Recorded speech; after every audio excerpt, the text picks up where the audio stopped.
मनुष्य के शरीर को धारण करने के बाद यह मनुष्य की अपने शरीर के प्रति जिम्मेदारी है कि वह इसका स्वामी हो, इसका नियंत्रण करता हो।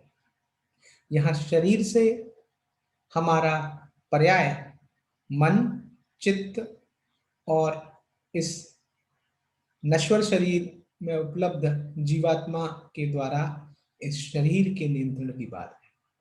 नमस्कार मित्रों, हम फिर से उपस्थित हैं श्री हनुमान जीवन से जीवन की सीख विषय को लेकर।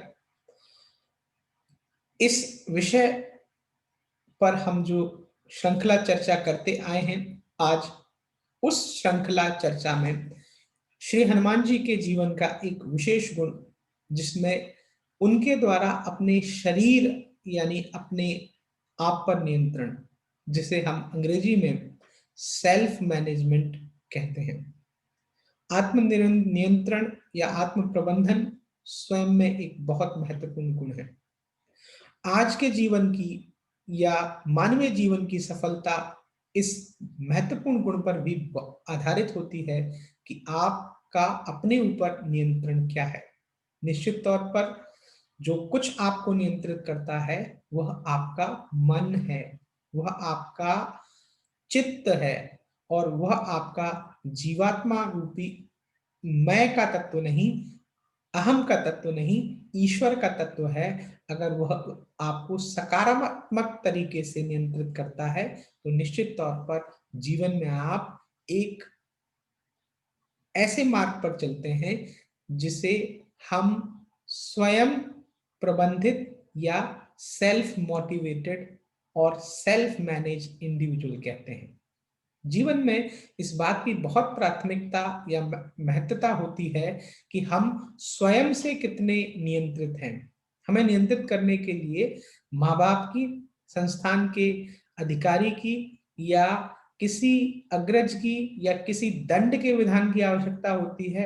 तो यह सेल्फ मैनेजमेंट या इस तरह का आत्म प्रबंधन बिल्कुल भी ना तो स्वीकार्य है और ना यह सफल होने के लिए कोई कारक तत्व है। सफलता वहां है, या मानव जीवन की सफलता उस ध्येय में है जब सब कुछ आत्मनियंत्रित हो या सेल्फ मैनेज्ड हो, यानी स्वयं को अपने आप में इस तरह से एकाकार करना कि अपने मन, बुद्धि, चित्त और अपने शरीर पर आपका नियंत्रण हो। आपको ये तय करना आता हो कि आपके द्वारा जो किया गया है क्या वो कृत्य ठीक है, क्या इसकी विवेचना आपका शरीर, मन, बुद्धि देता है या नहीं। इस विषय पर श्री हनुमान जीवन से जीवन की सीख हमें बहुत महत्वपूर्ण दिशा दशा देती है। निश्चित तौर पर श्री हनुमान जी के चरित्र में वह गुण हैं जो उनके द्वारा स्वयं को आत्म ने प्रबंधित करने का एक बड़ा ज्ञान हम सबको देते हैं। कैसे समझें कि यह गुण उनके चरित्र में जो है वो हम में आए। इसका अगर हम अनुपालन अपने जीवन में करना चाहें तो कुछ इस तरह से कर सकते हैं। सबसे पहले तो हमें अपने आप का ज्ञान होना चाहिए, और इसके लिए हमें एकांत की आवश्यकता होती है। अपने जीवन में से कुछ समय हमें एकांत के लिए निकालना है, जैसे श्री हनुमान जी हमेशा एकांत के लिए प्रेरित होते हैं। और इस एकांत में चिंतन की आवश्यकता है, ना कि चिंता की आवश्यकता है। हमें स्वयं के विचारों पर काबू पाना है, जैसे श्री हनुमान जी करते हैं। और इसके लिए सबसे अच्छा प्रयास या सबसे अच्छा प्रयत्न भगवान का नाम है।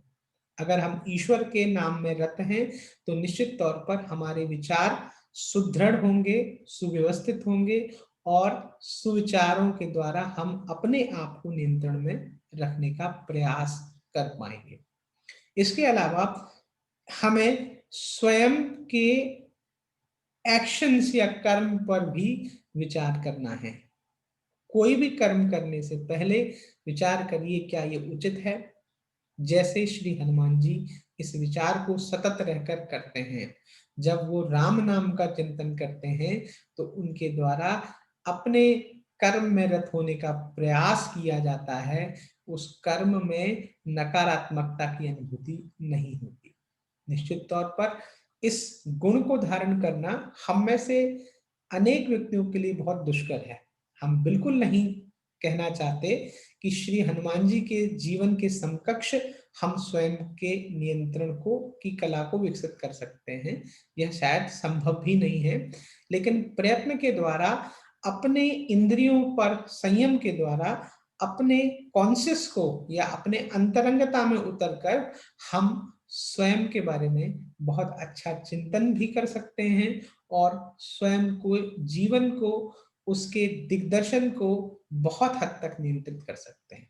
मैं फिर से कहूंगा, हमें अपने मन, चित्त और अपने स्थिर शरीर से स्वयं को नियंत्रित करना है, ना कि उनके द्वारा हमारा नियंत्रण हो। और जब उनके द्वारा, मन, चित्त और बुद्धि के द्वारा हमारा नियंत्रण ना होकर हम उनका नियंत्रण कर पाते हैं, तो निश्चित तौर पर इस जीवन के ध्येय को हम पूर्ण करते हैं। किसी के द्वारा आपका नियंत्रण किया जाए और कोई हमेशा आपको सकारात्मकता के दिशा में प्रेरित कर पाएगा, ऐसा अगर कोई प्रेरक आपके जीवन में नहीं है, तो निश्चित तौर पर श्री हनुमान को आप इस प्रेरणा का स्रोत मानकर अपने आप को नियंत्रण कर सकते हैं। दिन में कुछ समय एकांत के लिए, कुछ समय स्वाध्याय के लिए, कुछ क्रियाएं अपने मन, चित्त और बुद्धि को केंद्रित करने के लिए निकालें। निश्चित तौर पर श्री हनुमान के इस जीवन गुण से हम न केवल अपने व्यक्तिगत और सामाजिक जीवन में आत्म प्रबंधन या शरीर को के द्वारा या शरीर का मन, चित्त पर नियंत्रण कर पाएंगे और एक बेहतर इंसान होकर निकलेंगे। निश्चित तौर पर श्री हनुमान जी के गुणों की व्याख्या करने का सामर्थ्य हमारी वाणी में बिल्कुल नहीं है। ये उनकी ही अनुकंपा है कि शायद मैं उनके इस गुण के बारे में विस्तार से चर्चा कर पाया।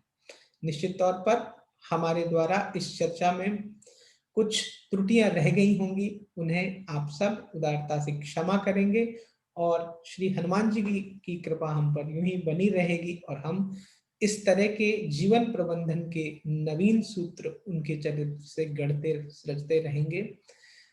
आत्मनियंत्रण की इस गुण को सीखने के लिए हम श्री हनुमान जी के जीवन के हर परिदृश्य को, अनेक घटनाओं का अवलोकन अपने चित्त में कर सकते हैं। अगले अंक में अगले अनेक गुणों की चर्चाओं के साथ फिर उपस्थित होंगे। तब तक के लिए जय श्री राम, जय हनुमान, नमस्कार।